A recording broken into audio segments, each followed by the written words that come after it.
দশম দিনে এসে যুক্তরাষ্ট্রের লস অ্যাঞ্জেলেসে দাবানল অনেকটাই নিয়ন্ত্রণে এসেছে। বাতাসের গতি কমতে থাকায় আগুন নিয়ন্ত্রণে স্বস্তির খবর দিয়েছেন দমকল কর্মীরা। বাড়িঘরের ক্ষয়ক্ষতি দেখতে আশ্রয়কেন্দ্র থেকে ফিরতে শুরু করেছেন বাসিন্দারা, কিন্তু ধ্বংসাবশেষ ছাড়া আর কিছুই মিলছে না। স্থানীয় সময় বুধবার থেকে স্মিত হয়ে আসছে লস অ্যাঞ্জেলেসের ভয়াবহ দাবানল। পুরোপুরি আগুন নিয়ন্ত্রণের আশা দেখছেন দমকল কর্মীরা। আবহাওয়াবিদরাও দিয়েছেন ভালো খবর। বাতাসের গতিবেগ কমতে থাকায় আপাতত দাবানল ছড়ানোর শঙ্কা নেই বলে জানিয়েছেন তারা।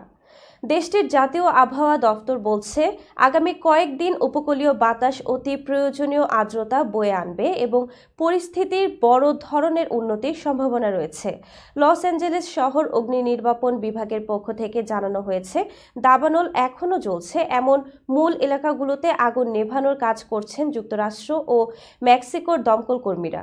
এদিকে আগুন নিয়ন্ত্রণে আসতে শুরু করায় নিজ বাড়ির খোঁজে ফিরতে শুরু করেছেন অনেকে। তবে পোড়া ধ্বংসাবশেষ ছাড়া আর কিছুই মিলছে না। তাদের কান্না আর হাহাকারে ভারী হয়ে উঠছে পরিবেশ।